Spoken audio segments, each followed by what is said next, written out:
SSPS के ऊपर बात करेंगे, SSPS के ऊपर। इसको मॉड्यूल भी बोलते हैं, SSPS भी बोलते हैं, वो यही इसी को बोलते हैं, ठीक है ना। तो लिखा हुआ है प्रोटेक्शन सिस्टम। इतना बात समझ लो, इतना बात समझ लीजिए, जो भी 3 फेस का कंप्रेसर है, चाहे वो स्क्रू हो, चाहे वो पिस्टन हो, कॉपलैंड हो, स्क्रॉल कंप्रेसर हो, 3 फेस का कंप्रेसर में SSPS का इस्तेमाल होता है। ओके, एक सेफ्टी डिवाइस है, इसका इस्तेमाल होता है। हो सकता है डिज़ाइन अलग होगा, लेकिन ये 3 फेस का कंप्रेसर में एक बहुत अहम सेफ्टी डिवाइस है, इसका इस्तेमाल होता है। ओके, ज़्यादा कुछ करने की ज़रूरत नहीं आपको। इसी SSPS के ऊपर आप देखेंगे तो उसके आपके इसके ऊपर आपको ये डायग्राम नज़र आ रहा है, इसमें आपको उसको वायरिंग को एक्सप्लेन किया गया है। सबसे पहली बात ये मैं एक बात बता दूँ, बहुत सारे लोग बहुत सारा कमेंट्स कर रहे हैं कि इसके ऊपर वगैरह वगैरह डिफरेंट टॉपिक के ऊपर वीडियो बनाने बोल रहे हैं।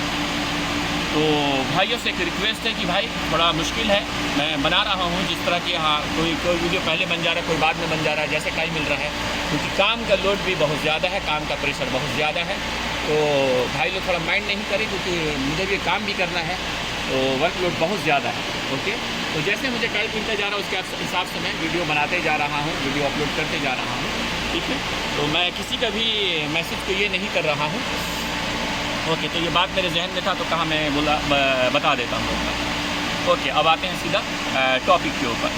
ओके, तो जो भी 3 फेस का जो कंप्रेसर है वो उस पर ये एक सेफ्टी डिवाइस इस्तेमाल होता है। इसका काम को समझने के लिए क्यों इस्तेमाल किया जाता है, इसका काम को समझने के लिए ये एक, अगर फेस सीक्वेंस अगर मिस हो गया, अगर कॉन्टेक्टर का आउटपुट से 3 फेस आना चाहिए, इसको 1 2 3 और 1 2 3 है ना, 3 फेस आना चाहिए, यानी कि ये इसको 1 2 3 और 1 2 3 कंप्रेसर कॉन्टेक्टर का आउटपुट से जो वोल्टेज 3 फेस आना चाहिए, इफ़ इन केस अगर वो मिस हो गया, वो नहीं आया, वो प्रॉपर आउटपुट वोल्टेज नहीं देगा, तब ये काम करेगा और जो NC है वो NO हो जाएगा, और ये सिग्नल देगा बोर्ड को, और बोर्ड सिग्नल देगा कॉन्टेक्टर को, वो ऑफ हो जाएगा।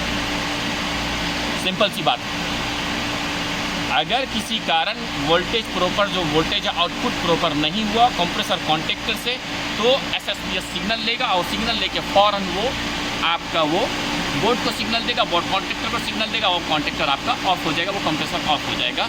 हाँ, तो फिर बाद में आपको टेक्नीशियन को फिजिकल जाके चेक करना पड़ेगा कि क्या रीज़न है। तो इसका मतलब ये हुआ कि अगर फेस सीक्वेंस, फेस रुका, किसी भी हाथ से फेस मिस हुआ, फेस प्रॉपर नहीं पहुंचा कंप्रेसर टर्मिनल तक, ये सेफ्टी डिवाइस काम करेगा और उसके बाद ये ऑफ हो जाएगा। एक जो इसका एक अहम काम ये है, और भी काम है। पहला एक अहम काम है, फेस मिस हुआ वो चलने नहीं देगा।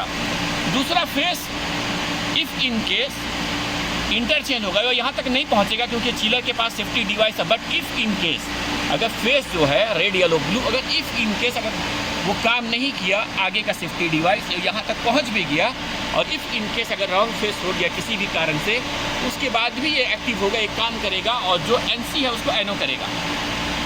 2 काम हो गया।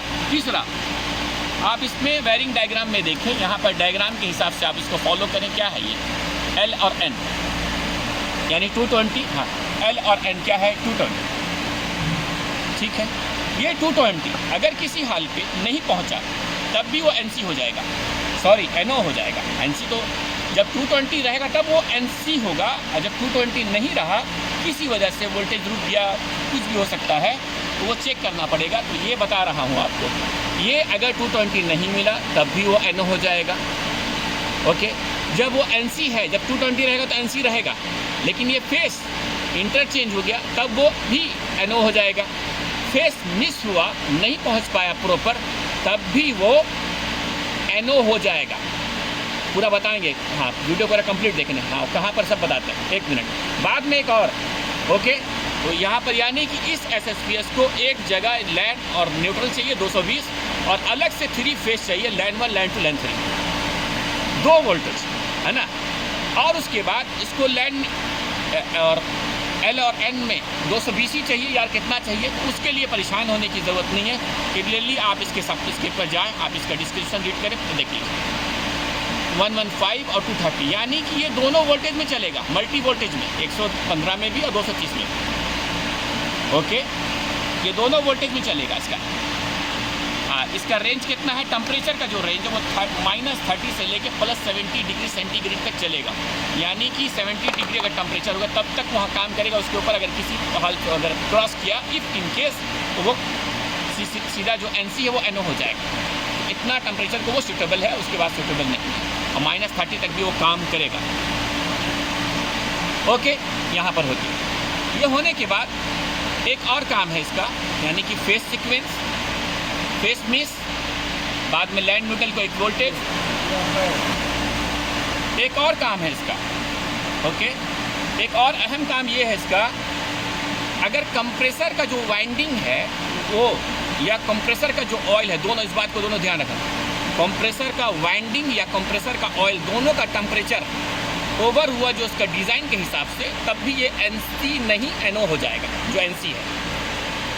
ओके, अगर कंप्रेसर का जो वाइंडिंग का जो टेम्परेचर, यानी कंप्रेसर का वाइंडिंग हीट हो रहा है, किसी वजह से भी हो सकता है, ऑयल कम है तब भी हीट होगा, वाइंडिंग वीक होगा तब भी हीट होगा, तो जो वाइंडिंग अगर हुआ तब भी आपका वो जो NC पॉइंट है वो NO हो जाएगा। फिर आपको इसीलिए कभी भी SSPS का जब अलार्म है तो फ़ौरन रीसेट नहीं करें, क्योंकि बहुत ज़्यादा जो टेक्नीशियन लोग हैं, मैं फिर बहुत पुराने के लड़के की बात नहीं कर रहा हूँ, एक्सपीरियंस लोगों की बात नहीं कर रहा हूँ, नए लोगों की बात कर रहा हूँ, फ़ौरन रीसेट करते। कभी ऐसा नहीं करना, रीसेट से पहले चेक करना कि वो आया क्यों। तो वोल्टेज चेक करना है, 3 फेस, हमको सिंगल फेस से लाइन न्यूट्रल वो चेक करना है, ऑयल चेक करना है, कंप्रेसर का जो टर्मिनल का कंटिन्यूटी चेक करना है, बॉडी चेक करना है जहाँ वाइंडिंग के एरिया पे गर्म बहुत ज़्यादा तो नहीं है। ये सब प्रॉपर चेक करने के बाद ही रीसेट करना है ना। ऐसा नहीं सडनली हुआ रीसेट कर दिया, ऐसा नहीं करना चाहिए, सही बात नहीं है, ठीक है। हाँ, तो मैं स्पेशली फिर नए लोगों को नहीं, क्योंकि नए लोग तो पुराने लोगों को नहीं बोल रहा हूँ भाई। ओके, अब जो इसका वायरिंग के ऊपर चलते हैं, वायरिंग के ऊपर बात करते हैं। प्रैक्टिकल भी वो हम वोल्टेज दिखाएंगे, लेकिन पहले यहाँ से डायग्राम को फॉलो करो। तो टोटल इसका टर्मिनल कितना, L, N, 1, 2, 12, 14 और 11, टोटल आपका हो गया 7। इसका टर्मिनल का जगह है 7 का, ओके, 1 2 3 4 5 6 7 का, ठीक है, ओके। तो पहला वाला जो है वो L और N है, यानी कि 220 चाहिए। हाँ, 220 चाहिए LN में।